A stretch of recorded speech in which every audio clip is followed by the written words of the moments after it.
Então, boa noite, pessoal. Hoje nós vamos dar sequência ao nosso estudo do livro do Gampopa, Ornamento da Preciosa Liberação, a joia que realiza desejos dos nobres ensinamentos. Hoje, então, é o quinto encontro. A gente já olhou os primeiros capítulos que tratam especialmente, né, da natureza búdica. Todos nós já temos a natureza búdica, na verdade é o que nós somos. Depois a gente passou para olhar então a vida humana preciosa, né? Então a gente viu as vantagens, as liberdades de fazer da nossa vida algo significativo, tá bom? Hoje nós vamos olhar então o capítulo sobre a causa contribuinte. Então, a vida humana preciosa ela é a base de trabalho, você precisa ter aquela base para poder manifestar a natureza búdica. Então ele fala lá, não adianta só a gente ter a semente, a gente precisa ter causas e condições. Não adianta só ter o leite, eu preciso trabalhar o leite, né? Fazer aquilo transformar-se em manteiga, ou mesmo tirar o óleo do gergelim, né? Ele diz então, mesmo que o gergelim tenha óleo dentro, uma coisa é a semente, outra coisa é o óleo, né? Então a gente tem a nossa natureza búdica, é o que nós somos, e a gente tem a base de trabalho para alcançar esse reconhecimento que é a vida humana preciosa, tá bom? Hoje ele vai mostrar então a causa contribuinte, ou seja, o que que é o catalisador, o que que realmente nos ajuda, nos inspira para olhar a nossa verdadeira natureza, fazer um bom uso da vida humana preciosa, né, desse corpo, dessa mente, todas as qualidades, as liberdades, as vantagens, né? A gente tem uma mente lúcida, uma mente que compreende aquilo que pode ser estudado, pode ser praticado e realizado, né? Então, nós vamos iniciar com as preces, né, iniciais. Eu vou colocar aqui, vou compartilhar com vocês.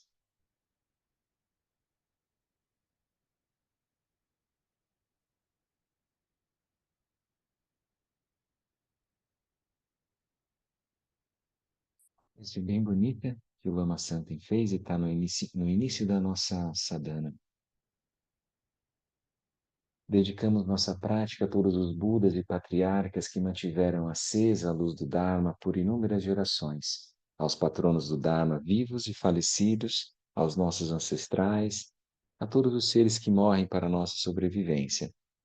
Dedicamos nossa prática às pessoas vivas e falecidas aqui relacionadas, para que, como uma luz que dissipa a escuridão, o alvorecer de Dharmata e das cinco sabedorias se complete, conduzindo-as à liberação das enfermidades, aflições e confusão, capacitando-as a agir em benefício de todos os seres.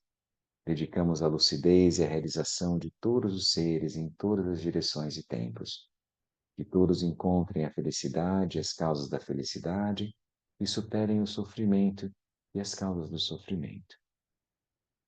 Prece de 7 linhas, a gente vai fazer uma vez em português e duas em tibetano. Home. Na fronteira noroeste do país de Ord, no coração de pólen de uma flor de lótus, você obteve o mais excelente e maravilhoso Siddhi. Renomado como aquele que nasceu do lótus, você está cercado por um vasto séquito de dakinis. Enquanto pratico, seguindo seus passos, algo que se aproxime para conceder suas bênçãos. Ó Guru Pema, conceda-me os Siddhis. Ordenye jine jansan te maige sardun pula. Yansen chegi nadrune pe maige ne shiksudrag. Kurdu kandro mampe kur jiji jesu dandruki. Binji lochi jesu sor guru pe mai sidi Om Jai Jin Jan San Pe Ma Ge Sar Dum Po Lam Yan Seng Che Gi No Dru Me Pe Ma Jane Shik Su Dran Kor Du Kandro Man Pe Kur Chi Chi Je Su Dan Dru Ki Jing Ji Lo Chi Shik Su Song Guru Pe Ma Siddhi Hong. Refúgio Bodhicitta, no Buda, no Dharma, na excelente Assembleia da Sangha, até que eu alcance a iluminação. Neles eu tomo refúgio. através da minha prática das 6 perfeições, possam todos os seres sencientes alcançar o estado búdico. Sangye chodam sochi chonam la janche bardu dani chab suchi. Dagi jing so jing pe so nanchi drola vinci sangye druparshu. Sangye chodam sochi chonam la janche bardu dani chab suchi. Dagi jing so jing pe so nanchi drola vinci sangye druparshu. Muito bem, pessoal. Então, nós vamos começar com a prática de meditação. A gente sempre faz as preces porque elas são uma forma da gente se conectar com essa linhagem dos mestres. Desde a história do Buda, 25 séculos atrás, um discípulo que ouve os ensinamentos e tem a realização, aí ele entra na corrente e um vai transmitindo para o outro. Então, é como se fosse assim, o Dharma está vivo na mente, no coração, na experiência desses seres que se dedicaram, se empenharam. E aí a gente vai tentar tornar ele vivo quando a gente faz essas evocações, essa prece, para a gente cantar como se fosse cantando para a nossa própria natureza primordial, tá bom? Então a gente vai fazer meditação de Shamatha hoje e eu vou conduzir ela. Shamatha, permanência serena. Procure então encontrar uma posição confortável, pode ser sentado na cadeira, pode ser sentado no chão. Mesmo se alguém precisar, estiver muito cansado, pode ficar deitado, não é nenhum problema. Pode deitar na posição de Shavasana. Vocês estão me ouvindo bem, né? Tranquilo? Tá bom. Então vamos lá. Eu encontro uma posição confortável para o seu corpo, para a sua mente. Lembre-se de manter a coluna ereta, os ombros relaxados.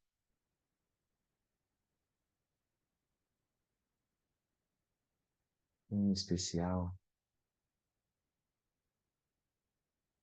procure soltar quaisquer tensões que você identificar no seu corpo. Nós vamos nos permitir essa qualidade de um profundo relaxamento.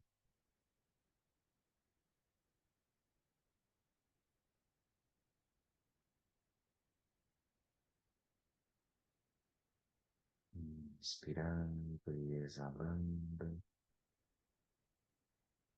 nós relaxamos todo o nosso corpo.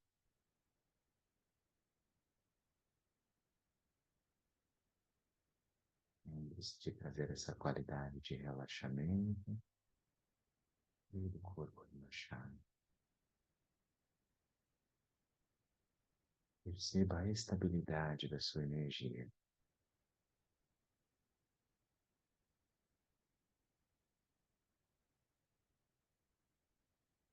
Ao mesmo tempo, deixe a mente vívida, clara. Essas 3 qualidades na meditação de Shamatha, na mente serena. Relaxamento, estabilidade e vivacidade.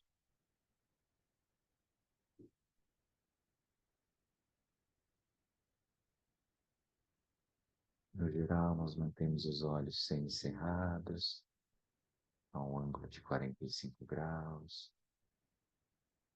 Lembre-se da coluna ereta e ombros relaxados. Nós vamos trazer o foco da mente, deixar esse foco repousar sobre o movimento natural da respiração. O ar entrando e saindo. Você pode observar nas suas narinas.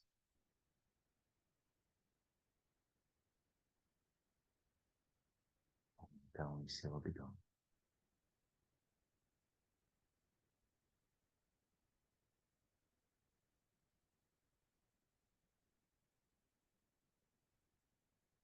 Perceba que alguns instantes que a gente possa se distrair, a respiração segue e pode se tornar a nossa âncora. Então, percebeu que a mente se distraiu, de modo gentil, retorna ao foco. Não é preciso gerar culpa, ficar tagarelando. Apenas solte o pensamento, solte a distração e retorne ao momento presente, observando como uma testemunha o movimento de sua respiração. Aqui não é necessário forçar um tipo de inspiração, nem profunda, nem lenta, nada. Apenas observe como está o seu padrão nesse momento, com uma testemunha sem julgar ou criticar. Nós vamos nos manter em silêncio, então a respiração pode ser nas narinas ou no abdômen.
Observe que a atenção pode ser responsiva e entrar em alguma história na mente, acompanhar algum som. No exato momento, no mesmo instante que você perceber que isso está ocorrendo, apenas retorne.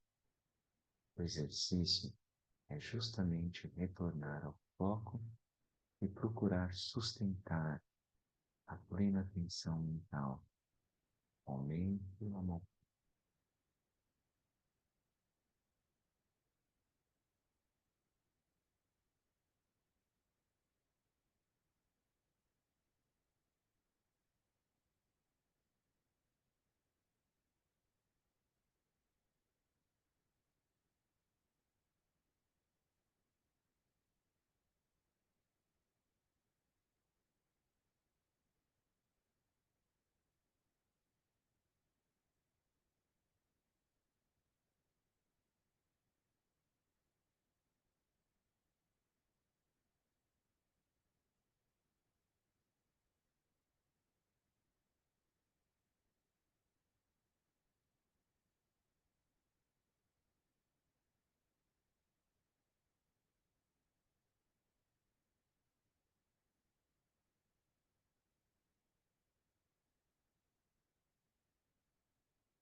Lembre-se então, se você estiver sonolento, você pode focar mais na inspiração, levar o seu olhar,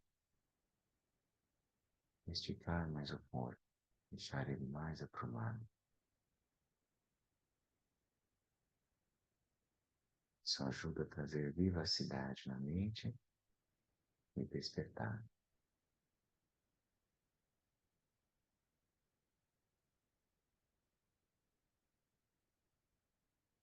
Se você perceber, ao contrário, que sua mente está torporosa, sonolenta,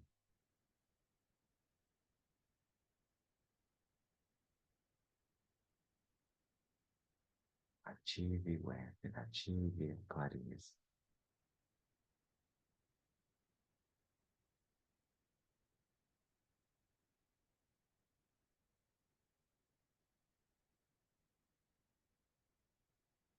Com a mente muito agitada, nós relaxamos, focamos na exalação, podemos baixar um pouco o olhar, observar lá no abdômen. Focamos essa qualidade de estabilidade.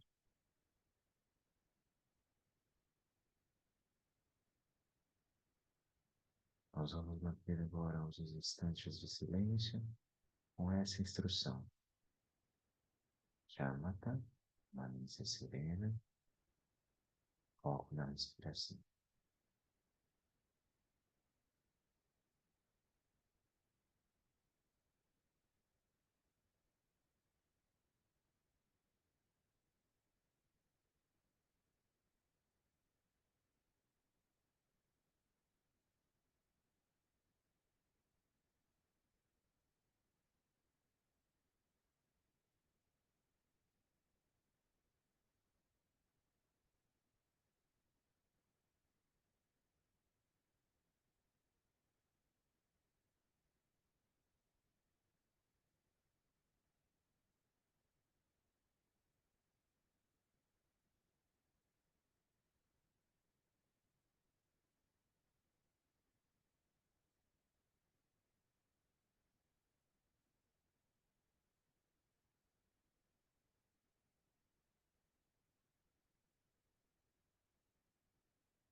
Tá bom. Maravilha, pessoal. Então a gente fez aí 15 minutinhos de meditação conduzida. Sempre que vocês precisarem, quiserem, né? Essa é a primeira arma do Dharma contra o Sansara, é o básico. É você parar o teu corpo para ajudar como um apoio para a tua mente. A mente está muito acelerada, você para tudo que está fazendo e retorna ao foco. né? Essa é a meditação talvez a mais conhecida, né? Meditação com foco na respiração. A gente usou shamatha, que é permanência serena. Encontrar esse calmo, repousar. No começo, né, como o Gandhi fez a desobediência civil, a gente fez a desobediência kármica. Então, você tem vontade de fazer coisas, tem vontade de mexer, vontade de coçar, aí vem pensamentos, aí tudo que você vai fazer ali é praticar o exercício da liberdade de não precisar responder a um fluxo, tá bom? Então vai vir muito impulso, muitos impulsos, é natural. Mas aí você volta para aquelas três qualidades: relaxamento, estabilidade e vivacidade. O corpo bem solto.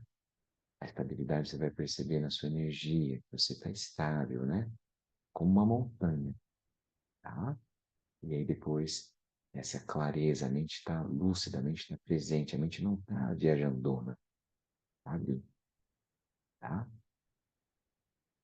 Alguém tem alguma pergunta, alguma dúvida? Hoje a gente fez essa chama tá focada. Eu comentei então, eu dei algumas dicas, né?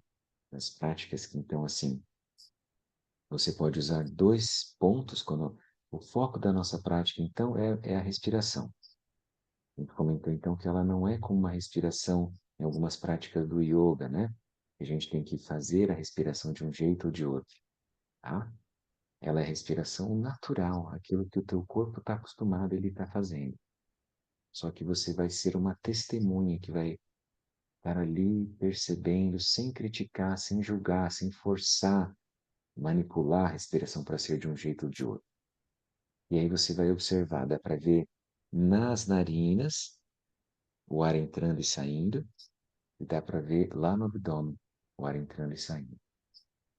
Nas narinas é quando a pessoa estiver mais sonolenta, porque você consegue trazer o foco mais para o alto, eleva o olhar e foca na inspiração. Estou muito sonolento, então eu inspiro, o ar, o peito, né? Então eu elevo, fico mais ereto, tá?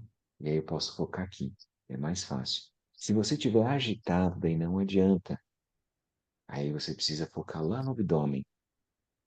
Então aí você vai trazer a mente para o abdômen, na respiração. Ali o abdômen contraindo, expandindo, contraindo, expandindo. E aí você vai focar na exalação e vai baixar o olhar. Assim eu aumento o foco no relaxamento. A outra maneira, como eu comentei, nas narinas, o olhar mais elevado, e focando na inspiração, eu aumento a qualidade da vivacidade da mente.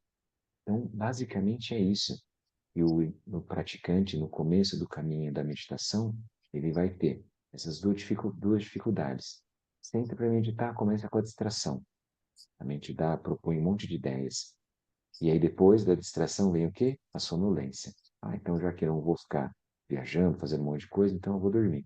Mais ou menos isso. O nosso corpo entende, né? A nossa mente convencional. E aí nós vamos tentar treinar a nossa mente para ela ir além desse padrão habitual. Então, todo o nosso treinamento é para ir além do condicionamento.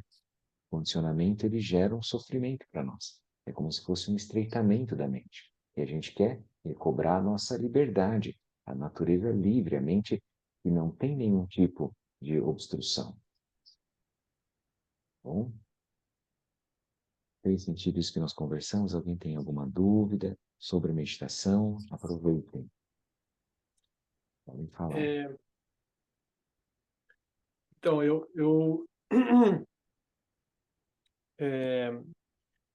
eu fico oscilando, assim, no sentido de que, é,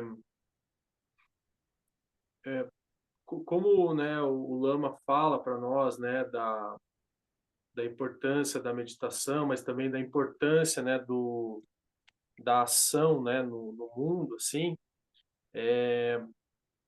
às vezes eu fico meio, me questiono, né, o quanto eu deveria estar meditando ou o quanto eu deveria estar engajado em ações, né? Porque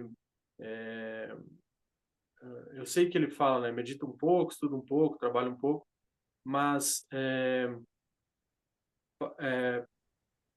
como se fosse assim, o que que é mais importante, né, fazer? Porque, tipo, é como se fosse assim para não perder tempo, assim, né, de vida, né? É, então, eu vejo que às vezes só fazendo ações, aquilo pode ser só a samsara, né? Por mais que aquilo às vezes dê um bem-estar, de estar em atividade, de estar se sentindo útil, tendo coisas para fazer. E na meditação, às vezes também pode parecer assim, não, eu estou aqui perdendo tempo, né? A gente já comentou sobre isso no outro encontro, né? Mas isso ainda repercute, assim, sabe, na prática, assim, porque é como se às vezes, né, tem aquela ensinamento, não fazer nada, né, não fazer nada. Só que não fazer nada é vagabundo, né? Então, então aí não é, aí não Só numa nice, né, Léo? são anais, mas é porque daí Leozão, tem uma coisa assim, né? A operação do mundo é você estar tá em ação, você estar tá em atividades e muitas atividades e produtividade e coisa. Então aí vem os ensinamentos assim de você parar, de você dedicar tempo para olhar para a sua mente. É, aí tá, mas daí eu vou olhar para minha mente, mas eu sinto que às vezes que eu preciso tomar decisões, que eu preciso resolver coisas, né? Que eu preciso decidir minha vida, que eu vou para cá, vou para lá. Essa decisão, às vezes, que eu fico pensando assim, tá, mas isso não é só puro samsara, entendeu? De eu ter que ir numa bolha, assim, sabe? esse ponto, Léo, vai trazer para nós o tema do estudo de hoje, que sim, por isso que o mestre espiritual é a causa contribuinte na nossa prática, porque assim, ele vai ajudar a orientar. A cada pessoa vai ser um tipo de orientação. Então, pode ser que uma pessoa que esteja muito agitada no mundo, no dia a dia, na correria, que vamos dizer assim, seria a maioria dos seres humanos, então a gente poderia iniciar essa pessoa, vamos começar a fazer prática, tem que fazer silêncio, tem que meditar, né? Pode ser que essa pessoa, ao contrário, ela não tenha uma vida muito acelerada, ela tem uma vida mais estável, vamos dizer assim, e que ela já tem uma propensão de outras vidas para sentar e meditar. Mas pode ser que essa meditação não está avançando, porque a meditação também tem contraindicações. A meditação não é alguma coisa inerte, isenta de efeito colateral. Se a pessoa tiver deprê, ela vai ficar pior. Pode ser que não ajude. Então a gente não vai mandar uma pessoa deprimida ficar em silêncio, meditando num retiro 10 dias, por exemplo. Não é o caso, entendeu? Agora, numa pessoa que está ansiosa, agitada, pode ser que ajude ela a se acalmar. Depende também. Então a gente vai ver pessoa a pessoa. Por isso que vai ter que ter um grupo, tem que ter alguém que te orienta, te ajuda. Ele vai dizer assim, a causa contribuinte, porque daí o mestre ele vai ter mais clareza de como que vai te ajudar, a ajudar a gente, né, Léo? Então, primeira coisa, cara, que entre nós, né? Então, fazer um pouco de meditação para todos nós é bom. Não é que você precise meditar o dia todo, mas é aquilo. Se você toma banho todo dia, escova o dente todo dia, né, faz a sua higiene corporal, é bom fazer uma higiene mental. A gente já sabe que fazer exercício é bom, não é verdade? Não está discutido. Ah, não deve. Mas é claro, se o cara achar que ele tem que ser um rato de academia, que ele tem que viver 8 horas por dia fazendo exercício de alta performance, ele vai machucar o corpo dele, não vai? E ele vai, outras coisas vão ficar em, vamos dizer assim, detrimento de outras atividades. Então, tudo é um equilíbrio. Então, se você toma banho, escova o dente e você sente que aquilo é bom todos os dias, aí você testa, né? Independente se você está decidindo ir para um lado ou ir para o outro, você faz isso. Então, você pode sentar e meditar meia hora por dia, por exemplo. Quem tem essa possibilidade é excelente, porque a mente fica mais clara, fica mais lúcida. Você não está perdendo tempo treinando a sua mente a estar mais clara e mais lúcida, porque aí você vai ver os problemas, as dificuldades, os desafios, vai ter decisões mais apropriadas, vamos dizer assim, levando em consideração o contexto, levando em consideração a sua motivação também, né? Então é isso. Você pode não meditar, mas você deve ter uma boa motivação, em primeiro lugar. Se você tem uma boa motivação, você percebe que no dia a dia a sua mente se agita, a sua mente fica responsiva. Então, se a gente percebe isso, a gente percebe, não, qual é o antídoto que o budismo me oferece? Ah, o treinamento, o método, ele usa a meditação, que foi a meditação, foi o método que o Buda usou. Então, eu posso usar ela. Eu tenho meia hora no meu dia para poder sentar e meditar, para minha mente estar clara, lúcida. Em especial, o ideal seria a gente fazer de manhã, antes da gente tocar a nossa vida, vamos dizer assim, né? Você faz a sua motivação, relembra por que que você está vivo, qual que é o significado para você, que você possa tornar a tua vida mais significativa, que aquele dia seja útil. E se eu morrer aquela noite, eu vou morrer sem arrependimento. Então daí eu vou fazer um bom uso daquele meu dia, daquele meu tempo, daquele espaço, daquela energia que me é dada pela vida. Então daí eu vou fazer um bom uso. Beleza, então é bom fazer uma meditação. Não é bom ficar preso, apegado à meditação. Só na meditação eu fico bem. Só a meditação salva. Todo o resto é samsara. Só a meditação é nirvana. Entendeu? Então não é o caso.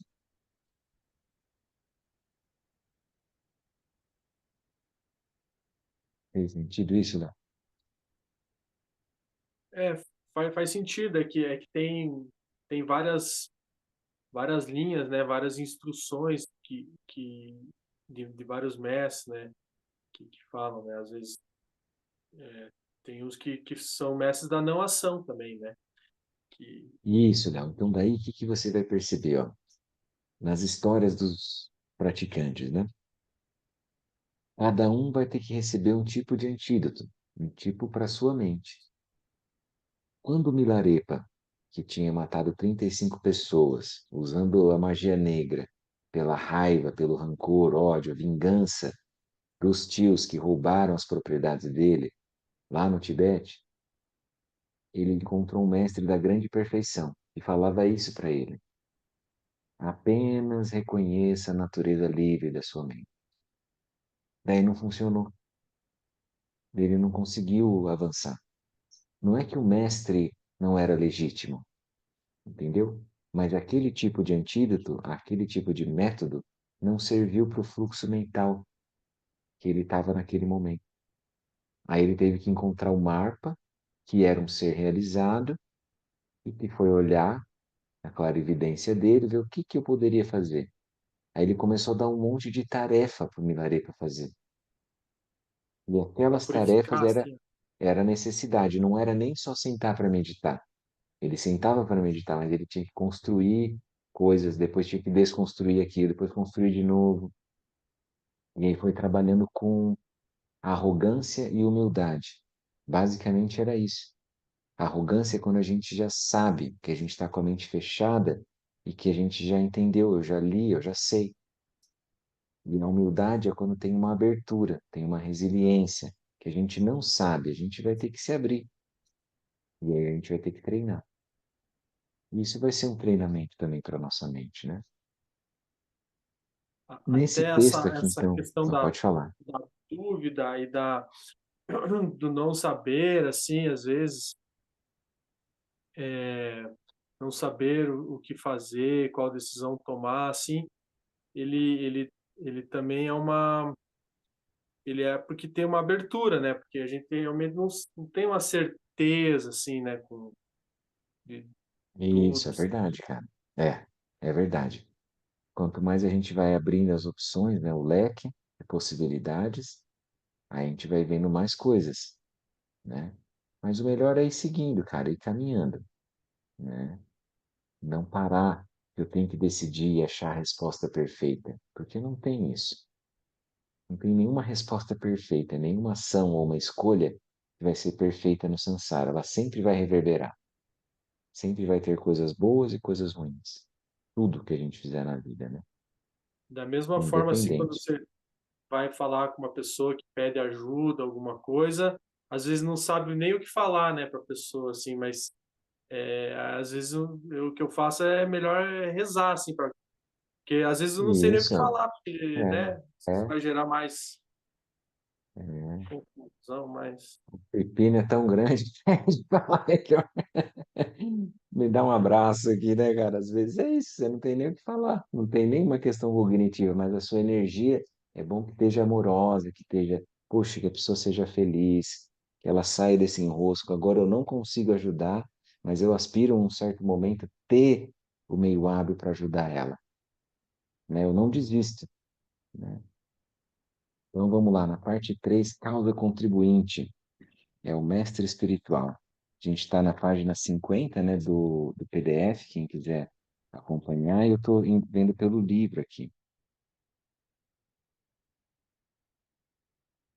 Depois, se vocês quiserem olhar, vai ter a história do Sada Prarudita, que é um praticante que estava buscando a perfeição da sabedoria. E aí ele vai atrás do mestre espiritual. Lá no final do PDF, vocês vão encontrar várias histórias de seres e que ilustram os ensinamentos, né? E aí, lá no final, vocês vão encontrar, então, a história de Tadaparudita. Tadaparudita. É bem bonito também, é bem tocante. Isso fica de tarefa de casa, né? Eu não sei exatamente a página que tá, depois eu coloco para vocês lá no grupo. No livro tá Então, em vamos qual lá. página?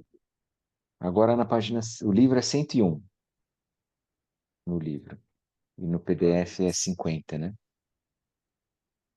Capítulo 3 do Mestre Espiritual.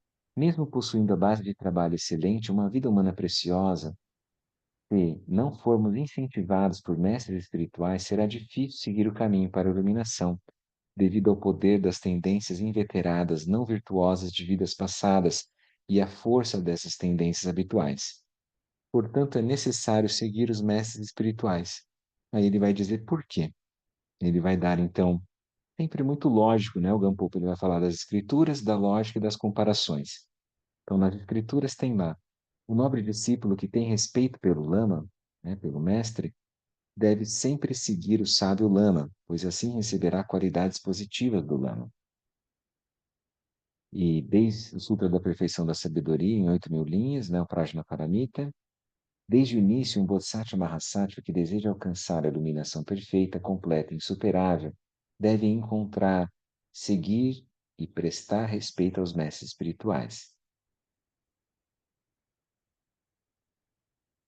Então, a lógica que ele vai comentar. Quem aspira a alcançar o estado onisciente deve seguir um mestre espiritual, por não saber como acumular méritos ou purificar os obscurecimentos. O exemplo positivo são os Budas dos três tempos. Do outro lado estão os realizadores solitários, né, os Pratyeka Budas. Explicando, de forma a alcançar o estado búdico perfeito e completo, todas as acumulações, incluindo as de mérito e sabedoria primordial, devem ser reunidas. Os meios para fazer isso dependem do mestre espiritual. Todos os obscurecimentos, incluindo as emoções aflitivas, os obscurecimentos sutis à iluminação devem ser purificados. Os métodos para abandonar esses obscurecimentos também dependem do mestre espiritual.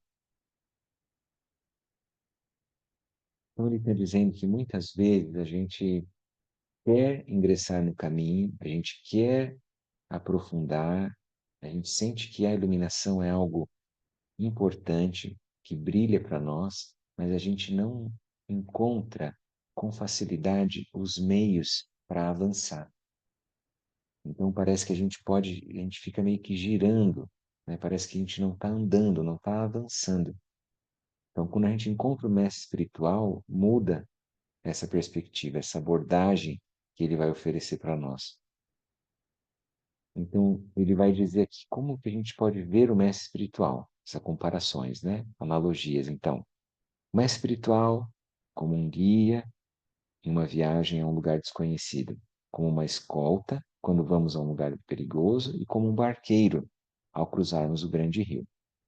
A explicação da primeira comparação. Ao viajarmos para um lugar desconhecido sem um guia, há o perigo de errarmos o caminho, de nos perdermos ou de nos desviarmos do caminho. Quando um bom guia é seguido, não há o perigo de errarmos o caminho, nem o perigo de nos perdermos, nem o perigo de nos desviarmos do caminho. Alcançamos nosso destino sem desperdiçar nenhum passo. Da mesma forma, ao ingressar no caminho para a iluminação sem um mestre espiritual Mahayana como guia, há o perigo de nos perdermos nos caminhos não budistas, nos enganarmos no caminho dos ouvintes, nos desviarmos para o caminho dos realizadores solitários. Por outro lado, se a orientação de um mestre espiritual for seguida, então, sem errarmos o caminho, sem nos perdermos e sem nos desviarmos, conseguiremos chegar à cidadela da onisciência. Como se conta na história de Sri Sambhava, o mestre espiritual é como um guia que nos conduz pelo caminho da perfeição. Aqui, olha, se a gente lê de uma forma sectária, daí a gente errou a interpretação, né? Então, ele não está sendo sectário quando a gente fala assim, nos perdemos nos caminhos não budistas, porque não é só o budismo que vai levar à iluminação. Seria nos caminhos que não há lucidez. A gente poderia ver assim, tá? A gente não deveria ter essa visão sectária. Então, a gente deve sempre ter abordagem não sectária. O budismo é um caminho, não é o caminho, né? Então, daí a gente fica mais tranquilo. Aí ele vai dizer ali, então, as possibilidades que a gente deve avançar. Ter um mestre espiritual é como um guia mesmo. Então, é mais fácil você subir uma montanha quando você tem amigos que já subiram aquela montanha e que te indicam o caminho, né? A segunda comparação é de um lugar perigoso, onde há ameaças, ataques de assaltantes, ladrões, animais selvagens e assim por diante. Quando vamos a tais lugares sem uma escolta, nossos corpos, vida e posses ficam em perigo. Com uma escolta adequada, pode-se chegar ao destino sem qualquer perigo. Aqui, então, o Gampopa, lá, né, no século 10, 11, então, imagina como era, né? Então, para você poder cruzar certos lugares, você precisaria de uma escolta. Então, esse é o exemplo. Da mesma forma, ao ingressarmos no caminho para a iluminação e aspirarmos pela cidadela da onisciência, por meio das grandes acumulações de mérito, de sabedoria primordial, se não tivermos um mestre espiritual como escolta, há o perigo de perdermos essa vida de condições favoráveis, bem como nossa acumulação de virtudes para os ladrões e assaltantes, que são os pensamentos discursivos internos, as emoções aflitivas e os maras, né, os obscurecimentos externos, espíritos malévolos e assim por diante. Então, assim se diz, né? Quando a multidão de emoções furtivas tiver uma chance, elas roubarão todas as suas virtudes e, em condições favoráveis, levarão até mesmo a sua vida. Então, às vezes eles dizem, quando a gente é tomado por raiva, é como se fosse uma fagulha, uma faísca, que queima todo o mérito de um celeiro com muitas sementes, vamos dizer assim. Então, a gente tem que cuidar, né? Se tiver a escolta de um mestre espiritual, ele vai te proteger, que na verdade é de você mesmo, né? Da sua mente perturbada, não, vamos dizer assim, não adestrada, não treinada, né? Se você não se afastar, né, de um mestre espiritual, que é como uma escolta, você se aproximará da cidadela da onisciência sem perder sua acumulação de virtudes e sem permitir que sua vida de condições favoráveis seja levada. Todos os méritos do Bodhisattva serão preservados pelo mestre espiritual. E aí, no final, além da escolta, vai ser a outra comparação, a terceira. Então, um guia, uma escolta e um barco. Ao tentar cruzar um grande rio a bordo de um barco sem o barqueiro, você não chegará a outra margem, pois ou o barco afundará ou será levado pela correnteza. Com um barqueiro, no caso um barqueiro experiente, você chegará a outra margem por meio dos esforços dele. Da mesma forma, ao cruzar o oceano do Sansara, da experiência cíclica do sofrimento, sem um mestre espiritual atuando como barqueiro, mesmo que encontre o barco do Dharma sagrado, você será carregado pela correnteza do Sansara ou se afogará nele. Como é dito, O barco não o levará a outra margem do rio sem um barqueiro. Mesmo se possuir as qualidades completas, você não se livrará do samsara sem um lama. Então, o mestre espiritual é como um barqueiro que cruza o oceano do samsara. Muito bem. Lembrar dessas imagens, elas ajudam e a gente pode testar na nossa vida. Todo mundo, cada um tem a sua experiência, né, a sua vivência, mas pode ter tido lá na adolescência, no início da idade adulta, ou aos 40 anos, seja quando for, a pessoa pensar que realmente seria bom eu ter alguém que me guiasse, que me direcionasse o caminho. Porque eu posso ter lido tudo, ter ido numa biblioteca, ter conhecido as inúmeras tradições, só que eu não consigo avançar. Parece que a minha vida está do mesmo jeito. Eu tenho as mesmas emoções perturbadoras, eu tenho a mesma resposta diante das situações. Como é que eu faço? Daí, então, nessa hora a gente vai ver que realmente dá diferença ter o contato com um mestre vivo, alguém que está, vamos dizer assim, a corporificação dos ensinamentos. Né? Muito bem. Alguém quiser fazer algum comentário, alguma pergunta?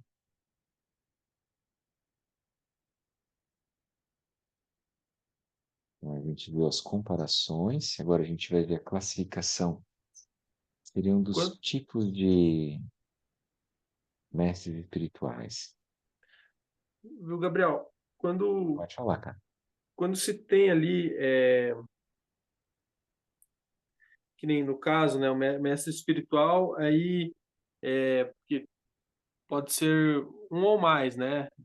Tipo assim, mas é bom às vezes seguir um mestre, né? Não sei como é que eu. Com certeza, Léo. Então, assim, ó, você pode receber ensinamentos de muitos mestres, porém é aquilo. É melhor que você tenha um barco do que você fique experimentando vários barcos de uma margem só. Você entendeu? Eu fico na margem da confusão, do samsara, do sofrimento. Olha que barco bonito esse, olha esse como que é, olha que cor como que é dessa, olha o material que é feito. Aí eu vou pulando de barco em barco. Você até Uhum, pode fazer isso por um tempo, fazer um tour nos barcos ali, entendeu? Mas uma hora tem um barco que você vai ter que confiar. Você vai ter a conexão com o barqueiro e vai te ajudar. Você vai, não, esse cara, ele me leva para o outro lado. E eu vou uhum, praticar. Então aí eu vou em barco. Daí não adianta. Não é que eu tenho uma aversão aos outros barcos, você entendeu? Para mim uhum, é aquele que eu vou seguir. E aí eu vou praticar, eu vou confiar e vou seguir. Porque tem esse momento, sabe, Léo, que a gente fica ouvindo. Primeiro a gente ouve muitos ensinamentos de muitas tradições. A gente ouve uhum, filosofia, daí a gente vai cantar com o Padre Marcelo, depois a gente toma ayahuasca, depois a gente vai no centro espírita, depois a gente vai, entendeu? No Zen budismo, fazer zazen, daí a gente vai em um monte de lugar.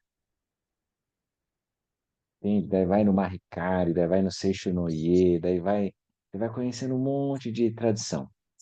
Isso é muito bom, é muito útil, em especial para que a gente não gere a mente sectária, né? A gente gere uma mente não sectária. E são muitos caminhos que os seres podem aprofundar o conhecimento da mente e avançar. Aí vai chegar um certo momento que a gente vai sentir, não, esse caminho é o que eu quero seguir. Você gera uma conexão de coração, não é cognitiva, só de pensamento. Você para e pensa assim, não, cara, não dá certo, não adianta mais eu ficar lendo sobre um monte de coisa, lendo a bula de um monte de remédio e não tomando nenhum. Daí não, agora eu vou uhum, começar a seguir um tratamento. Esse vai ser o meu médico, essa vai ser a minha medicina, meu tratamento, entendeu? Então antes eu olhei, conheci vários, e esse pode ser dentro do budismo também. Conhecer o budismo Mahayana, o budismo Theravada, o budismo, como que é o budismo no Sri Lanka, como que é o budismo lá no Japão, na Coreia, na China, muitos, o Chan na China, o Zen. E dentro do Japão tem um monte de linhas, e assim vai, entendeu? Aí você pode ir em muitos templos, fazer uma peregrinação. Daí agora não, agora eu preciso de alguém que me ajude a avançar no caminho. Daí surge a figura do mestre espiritual. Daí ele vai dizer aqui, então, ó, tendo purificado os dois obscurecimentos, dois tipos de obscurecimentos, o Buda corporifica a personificação, a perfeição das purificações. Agora eu estou na página 105. Aqui não, desculpa, a gente ainda acabou não falando ainda ali, né? Na 104. Eu não sei que página que está no PDF. Aí vocês vão dando uma olhada. Deve ser 52, aí 53. O mestre espiritual, ele vai dizer então, existem quatro classificações de mestres espirituais. Mestre espiritual comum, Bodhisattva, que já alcançou determinados gumes, o Nirmanakaya e Sambhogakaya. Então, os quatro tipos estão relacionados às realizações espirituais dos discípulos. Quando se é um ser comum ou iniciante, não é possível ter mestres espirituais ou Budas e Bodhisattvas que já atingiram níveis superiores. E, portanto, seguimos mestres espirituais comuns. É como se a gente não visse, eles não surgem na nossa mente, na nossa percepção, né? Não aparecem para nós. Quando os obscurecimentos kármicos estão mais purificados, podemos seguir um mestre espiritual Bodhisattva de níveis superiores. Aí, então, assim, a gente sempre tem que, no budismo é assim, a gente tem que superar os obstáculos. Quando ele fala os dois tipos de obscurecimentos, que são os kleshas, as emoções aflitivas, raiva, medo, carência, né? Todas as emoções perturbadoras, elas são kleshas. Elas são mais grosseiras. Esse é o primeiro tipo de obscurecimento. O segundo tipo são os cognitivos, os enganos, as fixações, quando a gente tem referenciais, verdades, né, preconceitos que a gente está fixado ali. Daí a gente não tem liberdade, não tem abertura. Então a gente vai remover esses dois tipos de obscurecimentos, emoções perturbadoras e os obscurecimentos cognitivos, né? Então, aí ele fala, você daí vai seguir um mestre Manakaya e depois vai um mestre Sambhogakaya. Quais mesmo que são os cognitivos? O, os obscurecimentos cognitivos? São as fixações, Ah, tá. são os caras, são as marcas mentais, são todos os construtos, tudo aquilo que a gente se apega e que a gente se sente aquilo. É o Alaya Vijnana que eu escolhi e que eu me olho e me identifico. Mas isso é Hum, de uma forma inconsciente, vamos dizer assim, involuntária, né? A gente simplesmente opera a partir daqueles referenciais e não vê a maior parte das vezes. Por isso que eles são mais sutis. Quando você está perturbado pela raiva, é fácil de perceber. Você está queimando, você está nervoso, você está coração pulando. Então, aquilo é grosseiro. É um tipo de uhum. obscurecimento. As emoções aflitivas, né, os clashes. Então você vai começar a reduzir. Primeiro, quem vai entrando no caminho começa a reduzir as emoções perturbadoras, o apego, né? A gente começa, é tipo assim, a gente pega leve, baby, entendeu? Começa a não ficar tão apegado, tão levar tão a ferro e fogo as coisas. É como se assim, você vai sendo mais manso, vai se descolando, não ficando tão responsivo, né? A meditação ajuda, os ensinamentos, a leitura, a contemplação, ouvir os mestres. Isso é a primeira parte, que é mais grosseira. A parte mais sutil, quando você vai fazendo vipassana, vai estudar meditação analítica, vai ver a natureza da realidade, dos fenômenos da mente, né? Tá. A dúvida Bem, e a confusão, assim, ela entra mais na parte dos isso daí já cogni- seria mais os danos cognitivos. E cognitivos. você está no reino dos animais, que está com aquele torpor, tá aquela má vontade, aquela, né? Uhum, Aí isso é mais uma emoção perturbadora, porque você está, vamos dizer assim, uma energia, como se fosse um marasmo, é uma má vontade, tá? uhum, Mas se você está disposto e está com uma energia clara, mas ainda assim surge dúvida e confusão, aí isso já é mais uma questão mais refinada cognitiva da mente. Não é tanto uma energia, uma emoção que está perturbando, né? O Gabriel, você falou Sanskara? Isto são as marcas mentais, Cris. Ah, é porque No budismo, pode falar. no, não, no Tantra Yoga, Sanskaras são aquilo que a gente traz de outras vidas, as propensões Isso mesmo. mentais, mas que a gente traz de outras vidas. É o mesmo significado? É a mesma coisa. É do mesmo sânscrito, da mesma história lá da Índia Antiga, da época do Buda, ele usa os mesmos termos. E ele vai falar que esses samskaras, essas marcas mentais, isso que a gente trouxe de outras vidas, eles são as estruturas que a gente acaba se fixando. É, Isso você daí vai falou, olhar nos 12 elos da originação dependente. O início é a avidya, que é a cegueira, a não eu visão, conheço. né? A vidya. Então, quando você está em avidya, daí vai surgir a sensação de um eu a partir dos samskaras. Então, aí vem o Vijnana, que é a consciência dual. Eu olho as marcas mentais e eu começo a achar que eu sou aquilo, entendeu? Aquelas marcas mentais são minhas. E aí surge a sensação de um eu separado. Todas as marcas mentais são os condicionamentos, eles que vão gerar o sofrimento em última instância, né? Por isso que daí a gente vai ter que superar as marcas mentais dos samskaras, que são como cicatrizes mesmo. É como se fosse o karma. Quando chove em um lugar só e vai sulcar a terra e vai formar um rio. Então é isso, a gente muitas vezes eu começo a fazer aquilo. Então, eu gosto de tomar um cafezinho e comer um bolinho de fubá. Aí, hoje foi gostoso. Amanhã eu vou fazer também a mesma coisa. Daí eu começo a fazer. Aí todo dia eu tenho que ter cafezinho com bolo de fubá, senão eu fico mal. Então aí eu me fixei. É como se fosse isso, só que num nível sutil. Outras Daí camadas teria da que pegar os mente, 12 né? elos. Ah? Em outras camadas da mente, né? Em camadas Isso, mais sutis da mente. E aí, quando a gente medita, a gente acessa também, né, esses padrões, né, que são essas qualidades do pensamento, como eu acabo focando e fixando em algum tipo de pensamento, ou que gera também um sentimento, né, porque é tudo integrado. E aí, vocês acreditam que, por exemplo, quando a meditação, ela ajuda é, é como se fosse uma chuva, só que, que dissolve esses caminhos aí que você trouxe aí como exemplo, né? uhum, uhum. É como se a meditação trouxesse a possibilidade dessa terra se afofar para criar outros caminhos e um caminho aí direcionado para a elevação, seria isso?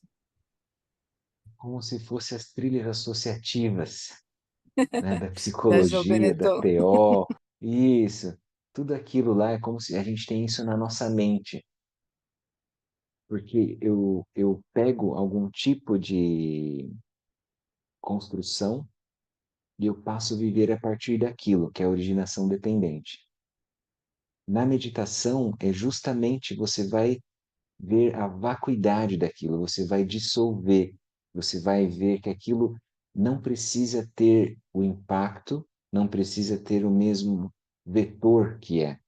Porque, no geral, o que acontece, né, Cris, é que essas trilhas que a gente tem sutilmente na nossa mente, a própria neuroplasticidade, né, posso ver em termos de arquitetura cerebral, mas isso é mais sutil, arquitetura mental, vamos dizer assim, eles, na verdade, eles carregam uma energia junto, porque senão eu não teria um conteúdo afetivo para aquilo ser, me mover, entendeu? Se for só um pensamento, ele não tem poder, ele tem que estar carregado de afeto, de energia, aí ele gera um impulso em mim. E isso é o meu sofrimento, porque isso gera todo samsara a gente surge daí. E aí eu não preciso seguir esses 12 elos que ele vai dizer, então, que é essa trilha associativa que, a partir da sensação de ser dual, separado, que eu começo a gerar o sofrimento.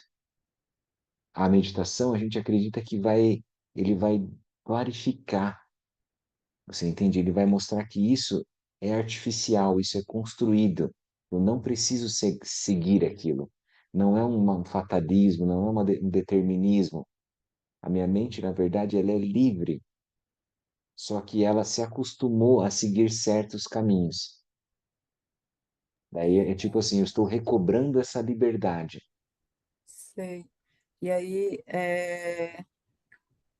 acho que, de repente, a importância do mestre, eu não sei se vocês tiveram essa vivência, assim, de quando começa a meditar, começam a acelerar, assim, a queima, né, dessas questões, assim, parece que você tem mais desafios, principalmente nos primeiros anos, assim, de meditação, que a vida fica muito desafiadora, assim, e aí, de repente, acho que o mestre, nesse sentido, seria Social, importante, né, para aguentar sem isso. dúvida. Isso aí, Cris. Isso no budismo tibetano são os niyams, que a gente começa a ter mais dificuldades às vezes. Às vezes não é fácil. No começo, a maioria tem uma sensação de bem-estar, até uma bem-aventurança, te acalma, te dá tranquilidade. Mas depois, quando você vai aprofundando no abismo da sua própria mente, você vai ter dificuldades. Não é uma coisa simples, é uma coisa às vezes até perigosa, pode beirar a loucura até. Então, por isso a gente tem que ter um mestre lúcido que te ajude, porque é a maneira como você falou, isso mesmo catalisa todo o teu karma quando você entra num caminho espiritual, numa prática. E aí pode começar a ter problemas. Às vezes a pessoa tem um acidente, às vezes quebra a perna, às vezes, entende? Acontece de outras pessoas ficarem nervosas, brigarem com ela. Acontece muita coisa, porque você está saindo da tua zona de conforto, daquele padrão usual como você respondia ao mundo. Você está ganhando níveis de liberdade, mas só que vem com respostas também. Pode falar, Cindy. Se você quiser aparecer, A minha internet tá muito ruim, por isso que tô com a câmera desligada. tranquilo. Não, só uma dúvida. Você falou dos nyanes. Uma vez eu ouvi a definição de que eles são as experiências meditativas, né? Quando você tem uma meditação muito aprofundada, né? Aquilo começa a Isso. gerar até doenças, né? Físicas. Pode chegar Depois nesse se ponto, é. descobre que não está relacionado. A que você falou de experiências na vida, né? Mudanças de, Isso sei também. lá, a pessoa mais desafiadora. Isso também pode ser considerado no Nyan? As duas coisas. Então, experiências vistas como externas, experiências vistas como internas. Porque, na verdade, no budismo não há separação. A gente vai perceber que o mundo externo e o mundo interno, ele é não dual, ele é coemergente, surge junto. Então, se alguma coisa externa acontece, ela também reflete uma postura, uma projeção do mundo interno. É como se fosse um sonho. Então, quando a gente começa a sonhar à noite, a gente se sente um personagem dentro de um cenário, não é isso? Só que o cenário e o personagem são a mesma mente, não é? Não é a mesma mente que propôs a história, o enredo, o cenário e o personagem? Então, é assim que a gente vê na nossa vida, na prática no budismo, né? Quando a gente vai treinando essa lucidez. Como, Pode como ser as escreve, duas coisas, então. como escreve Pode isso? falar, Cris. Como escreve? União? É, Niam. Eu acho que é N-I-A-M, N-Y-A-M. Nia. M. Tá. Niams. Isso daí, no geral, Cris, também tem a ver com os ventos, gotas, né? Os canais que a gente vai trabalhar. Os lungs. Quando a pessoa começa a catalisar, vai mudando os lungs, a energia, né? São os canais, os chakras, né? Do yoga. Vrit, vocês falam de Vrit também, não? Vritti também. Yoga Também. Chitta Vritti Nirodha, que é o que a gente vai fazer na sequência em Shamatha. Então, o yoga vai mostrar para nós que vai levar a mente até Nirodha. Se eu for treinando a prática, né, da meditação de Shamatha, da permanência serena, vai chegar um momento que vai ter um apagamento completo do entorno. Eu vou ficar só com a consciência, vamos dizer assim. Mas isso também não é iluminação. Isso é um sim. caminho, né? Daí vai ter que ir além dele. É, tinha pensado em outra. Ah, que você estava falando, que ela falou da influência externa, né? Eu, eu peguei uma vez os princípios, né, do yoga para estudar num grupo, e aí a gente estava estudando a Ahimsa, que é não violência, né? E aí aconteceram várias cenas na minha semana, assim, em que eu tinha que não ser violenta, em coisas muito óbvias, assim. E aí eu falava, gente, o que que é isso? Parece que alguém descobriu que eu estou estudando isso e que está me testando, assim. Eu tive, e aí depois, quando a gente se encontrou, outras pessoas tiveram a mesma experiência de da gente estar ligada nesse tema, né?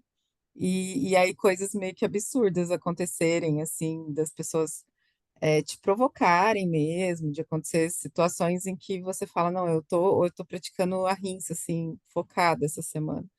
E aí, não sei se é isso que você estava falando, né, de fatores externos e internos, né, que parece que é tudo junto, né, parece que é um... Isso, eles são É, coemergentes, é isso mesmo. Emergem no mesmo fenômeno. A nossa mente, por exemplo, a tua mente surgiu e entrou na paisagem de Ahimsa. Esse ensinamento brilhou.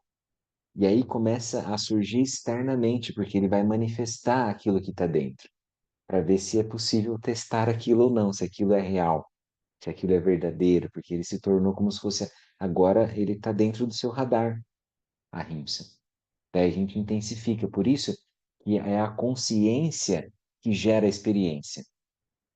Então, por exemplo, assim, a gente sai na rua. Quantas coisas a gente poderia olhar, não é verdade? E o que que a gente vê? A gente vê aquilo que a nossa mente está vendo.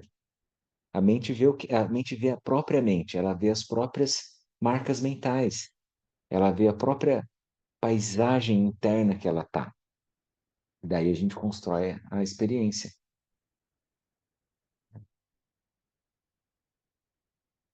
Eu lembrei agora uma vez um amigo da faculdade, ele estava pensando assim, pô, cara, sabe que minha vida tá muito acontece nada, tá um marasmo, tá uma coisa assim, né? Paradona.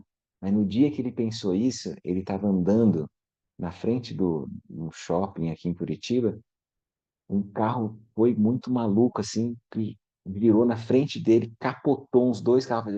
Foi uma coisa, cara, como se fosse uma coisa assim, tipo, ele tinha acabado de pensar, assim, ele estava andando e pensando, minha vida tá meio sem graça, de repente, brrr, acontece uma explosão, uma coisa maluca, assim que a vida é porque a gente acha que a vida é separada da mente. É isso, a gente acha que a mente habita dentro do corpo, dentro do cérebro, e que nós estamos da pele para dentro.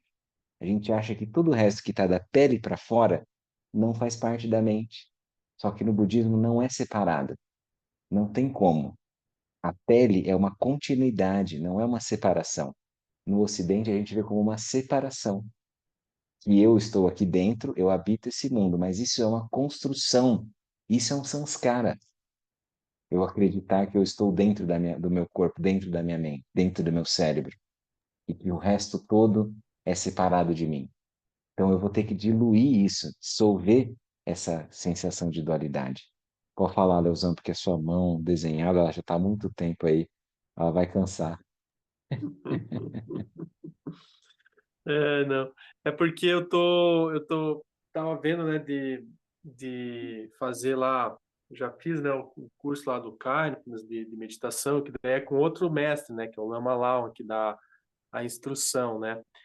Mas eu também, às vezes, eu fico pensando assim, Gabriel, porque é tantos conhecimentos, é tanta responsabilidade, né, você ser um instrutor de meditação e coisa, que eu vejo que é uma coisa que às vezes eu não sei se às vezes não é que nem o Lama, ele não ele próprio não dá curso para ele, claro, ele forma os tutores, tudo, né?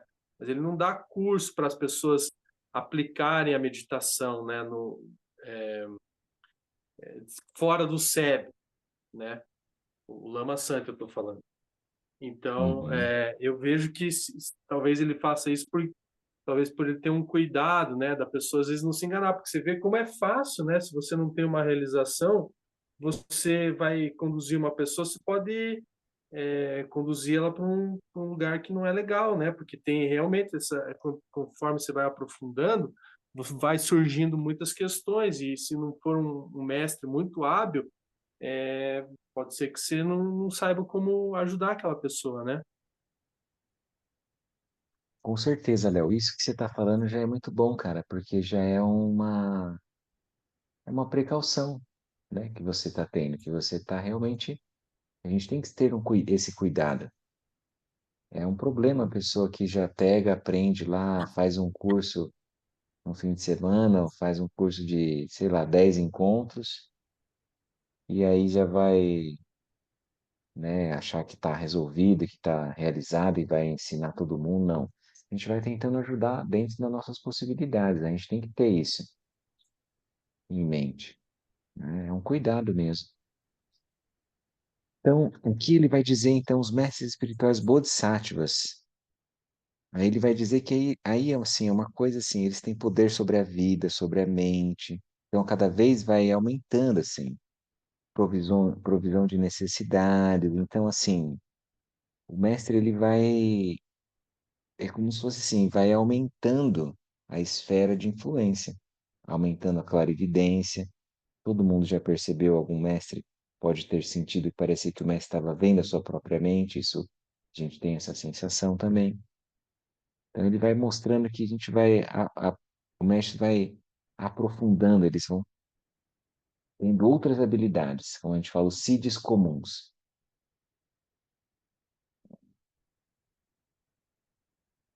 Por exemplo, quem conviveu com o Shagdu Rinpoche dizia que, às vezes, ele ajudava a chover ou ele ajudava a parar de chover.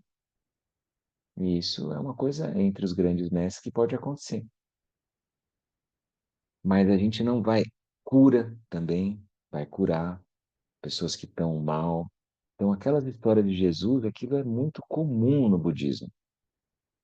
Tipo, uma pessoa ensandecida, vem, Jesus vai lá dar uma bênção e aquilo se cura. Muitos praticantes realizados tinham esse tipo de habilidade também. Na história da Índia antiga, não só, né, no budismo, mas Bhagavad Gita vai trazer muitas dessas histórias assim de milagres, né, na verdade, são seres que têm realização sobre a vacuidade dos fenômenos e que daí eles usam os elementos de uma maneira, vamos dizer assim, muito mais hábil do que nós. Sobre essa questão da mente, né? Vocês falam cita, tita, Tita, isso, igual tita. Bodhicitta, a mente da iluminação. É,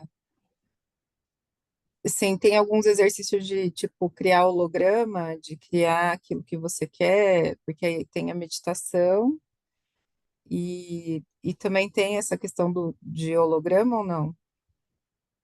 Tem a questão de visualização, Cris. Então, por exemplo, existem práticas que a gente visualiza deidades e que a gente começa a estabelecer conexão como se fosse acessar as qualidades daquelas deidades. O Buda da Hum. medicina, Aryatara, que é a Buda em forma de mulher, né? Buda feminino. Então a gente vai tendo conexões e vai treinando a visualização. Depois chega num certo ponto que você se autovisualiza como a deidade, como se fosse para manifestar aquela sabedoria, aquelas qualidades. Por exemplo, assim, né? Hoje de manhã eu fui meditar e aí eu vi, assim, eu visualizei uma mulher, assim, com um véu branco, assim, e ela chegando perto, e aí é como se ela tivesse se tornado, como se ela tivesse sentado em mim, assim, eu tivesse virado ela. Uhum. Isso, assim, essas visões, elas são comuns no budismo. Isso também pode surgir, Cris. A gente, no final das contas, a gente vai precisar ir além também da construção, inclusive das deidades. Então, o budismo também, a gente não vai ficar fixado no Buda, entendeu? O Buda vai ter que ser dissolvido. O Buda enquanto imagem construída, enquanto construção. Todas as imagens, elas são impermanentes, certo? Elas duram um tempo e cessam. Os corpos, tudo. Nosso corpo humano, os corpos celestes duram um tempo, as imagens, as religiões, seja o que for, tudo aquilo vai durar um tempo e vai cessar. O budismo usa as imagens, as deidades, as visualizações como um caminho, é um método, ajuda a você acessar a uma profundidade cada vez maior, mas num certo momento tem que abandonar elas também. É uma liberdade plena, sem nenhuma construção. Eu acho que como se fosse um caminho, né, de virtudes, né, de E você, assim, de repente, pensei nos florais, né, que as pessoas entram na vibração, né, tomam os florais, porque você entra na vibração daquela flor, né, e aí acho que essas deidades têm uma certa vibração que, quando começa a fazer esse, tipo, um diapasão, né, fazer uma... reverberar. Isso, reverberar. Quando começa a reverberar na sua energia, aí você internaliza isso e depois você abre mão disso. Isso, é Sim, isso mesmo. não abrir mão da energia, mas da deidade, né? Fica livre daquilo, é isso mesmo. Você acessa aquela sabedoria, usa ela quando é necessária, mas você fica livre, você não fica preso naquela construção, que seja mesmo que seja uma deidade positiva, favorável, né? Porque o ponto principal no budismo é a liberdade, é você reconhecer a natureza livre e aí usar as sabedorias conforme a necessidade, porque mesmo as sabedorias, elas só existem quando há necessidade de surgir elas, entendeu? Quando tem um enrosco, daí a gente usa uma sabedoria. É como se fosse para desatar o nó. Depois que desatou o nó, não tem sabedoria mais. Tem uma liberdade. Então, não é que quando o Buda atingiu a iluminação, não é que ele atingiu, achou a grande biblioteca akáshica e resolveu todos os problemas do universo, de todos os tempos, do passado, do presente e do futuro. Não é isso. Ele entrou num espaço de liberdade, de silêncio, e que era cognitivo, era cognoscente, vamos dizer assim. Era vívido, era lúcido. E ele não tinha uma construção, tipo uma sabedoria empacotada lá dentro. Tipo, eu estudei e aprendi aquela sabedoria. Não era isso. E aí, então, a sabedoria surgia dessa lucidez, encontrando o sofrimento, encontrando a fixação, do espaço, encontrou aquele enrosco e aí ele dissolveu aquilo. E essa dissolução eu chamo de sabedoria.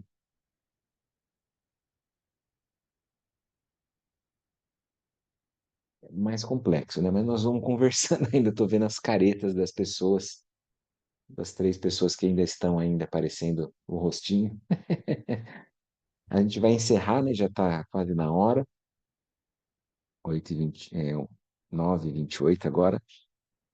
Para a gente concluir, depois leiam o capítulo todo e vão lá. Lembra que eu comentei, né? O Dharmodgata é o mestre, é o Sadra Prarudita, a história. Vocês podem olhar depois no final, tá bom? Final do PDF. Como é que é uma história assim? Ela é intrigante. Tem até o Indra que vai lá encontrar eles aqui no livro. Deixa eu ver que página que tá o Sadra Parudita. É, todo mundo que, quando quiser ler um livro, pode até ler antes de dormir agora, é uma história curta, 3 páginas. Aqui, no livro é 442, Sada Prarudita. Ele vai falar então no capítulo 3, seguir um mestre espiritual, aí ele vai dizer, contar essa história, um exemplo, né, de como Sada Prarudita seguiu os mestres espirituais.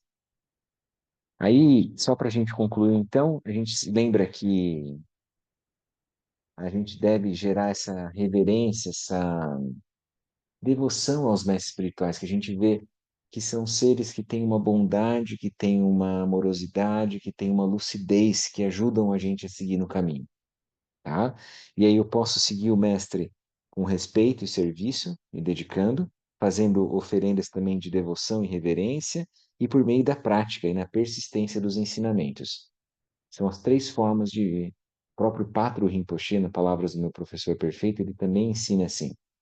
Então a gente tem que fazer oferendas, né? Pode ser oferenda material, oferenda de serviço, oferenda de prática. Então eu vou fazer doações para um mestre que a gente confia, que a gente acredita. Eu vou ajudar no centro, né? Um templo, eu vou ajudar a construir, eu vou apoiar.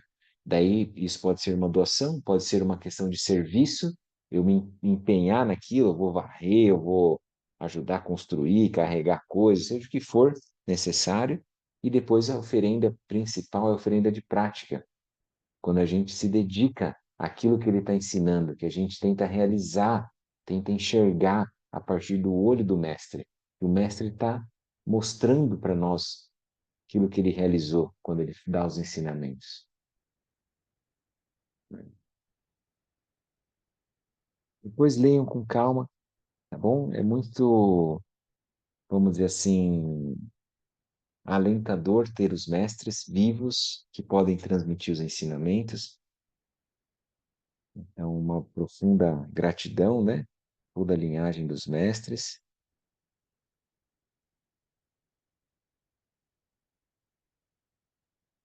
Então, nós vamos fazer uns instantes de silêncio e daí depois a gente vai fazer a dedicação. Só vou ler esse trechinho final aqui, então, na página 109 do livro. Nobre família, um bodhisattva bem protegido por mestres espirituais não cairá nos reinos inferiores. Um bodhisattva que é escoltado por mestres espirituais não cairá nas mãos de pessoas más. Um bodhisattva que é orientado por um mestre espiritual não se desviará do caminho Mahayana, de incluir todos os seres, né, para o benefício de todos.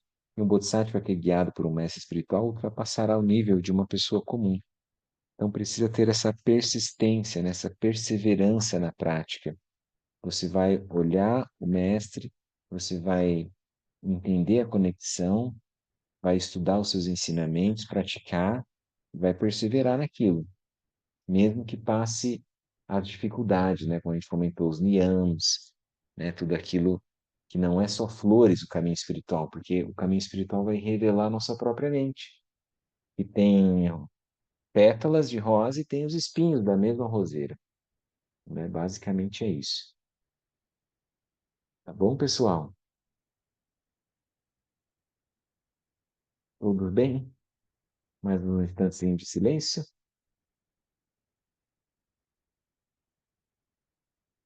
Então, encontre uma posição confortável para o seu corpo, para a sua mente. Solte quaisquer instruções, quer que surja, deixe apenas como está. Lembre-se que todo pensamento, toda imagem surge de um espaço livre da mente, dura um tempo na nossa tela mental e se dissolve nesse mesmo espaço, como um holograma ou uma onda, surge no oceano e se dissolve no próprio oceano.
Então, nós aspiramos quaisquer méritos que tenham sido gerados no nosso encontro, na nossa prática, possam reverberar, espalhar benefícios para todos os seres, em todas as direções.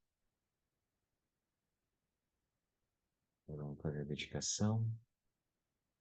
Deixa eu compartilhar a tela aqui.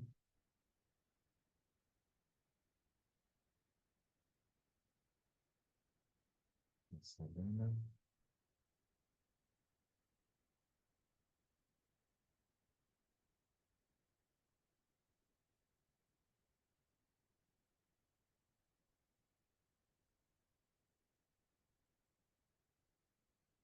Que os méritos desse encontro se expandam e toquem a todos, que o Mestre Universal da Paz e da Compaixão, Sua Santidade o Dalai Lama, juntamente com todos os mestres de todas as tradições que veiculam essa mensagem, tenham longa vida.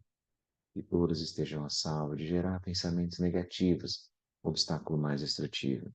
Que estes pensamentos nunca surjam em nossa mente, que todos os seres também estejam livres de pensamentos negativos. Ao longo de minhas muitas vidas e até este momento, todas as virtudes que eu tenho alcançado, inclusive os méritos gerados por esta prática e todos os que vier a conseguir, ofereço para o bem-estar dos seres sencientes. Possam a doença, a guerra, a fome e o sofrimento diminuir para todos os seres, enquanto sua sabedoria e compaixão aumentam nesta e em vidas futuras. Posso eu claramente perceber todas as experiências como sendo tão insubstanciais quanto o tecido do sonho durante a noite, e imediatamente despertar para perceber a manifestação de sabedoria pura no surgir de cada fenômeno. Posso eu rapidamente alcançar a iluminação para trabalhar sem cessar pela liberação de todos os seres, Budas e Bodhisattvas em conjunto, seja qual for sua motivação, sua ação benéfica e preces auspiciosas, seja qual for sua onisciência, realizações e poderes benévolos, seja qual for a sua imensa sabedoria, eu que igualmente venho para beneficiar os seres, rogo para que possa alcançar as mesmas qualidades. Neste exato momento, possam nem mesmo os nomes doença, fome, guerra e sofrimento ser ouvidos pelas pessoas e nações da Terra, mas possam sim sua conduta moral, mérito, riqueza e prosperidade crescer, e possam a suprema bem-aventurança e bem-estar sempre surgir para elas. Então vamos fazer uma prece de longa vida ao Lama Santem, ao nosso mestre, né, no budismo tibetano no Brasil, ordenado por sua eminência Shagdu Rinpoche, orientador dos SEBs, né? Você recebeu sua herança, as bênçãos da intenção iluminada da linhagem suprema. Você cuida de mim e de outros amorosamente nesses tempos de degenerescência. Lama de grande bondade, possa você usufruir de uma longa vida e que as aspirações esplêndidas que você tem em mente possam ser realizadas. Donju Gompe Jin La Pa Po To Dak So Nye Dro Se We Jason We Ring Chen La Me Kyu Tse Ta Te Ne Me Jung Tu Che Je Don Nyo Dru Sho Donju Gompe Jin La Pa Po To Dak So Nye Dro Se We Jason We Ring Chen La Me Kyu Tse Ta Te Ne Me Jung Tu Che Je Don Nyo Dru Sho. A gente vai lá no finalzinho, prece final, para que a tradição do Guru Padmasambhava floresça. E a grande tradição da Bhadishanti Rakshita, do mestre Padmasambhava e do rei Tritsun Deltsen, possa florescer e permear os três reinos. E a presença das três joias nunca se separe do fluxo mental dos seres, segurando assim um sublime bem-estar através dos três tempos. Quem Lok Chosum Ring Lui Che Zan Ling Sa Sum Cha Par Pel Dru Ju Chosum Nam Wadan Midrau Du Sun Yeleg Show. Muito bom, pessoal. Muito obrigado pela presença. Foi uma alegria para vocês. Valeu. A gente se encontra na quarta-feira que vem, né? A gente vai dar sequência aí nos nossos estudos. Tá bom? Qualquer Tchau, dúvida, obrigado. Tchau, pergunta, boa noite, escreva, tá gente. Obrigado. bom? Tchau, valeu, obrigado. Até mais, boa noite. Boa noite. Tchau, Muito tchau. bom.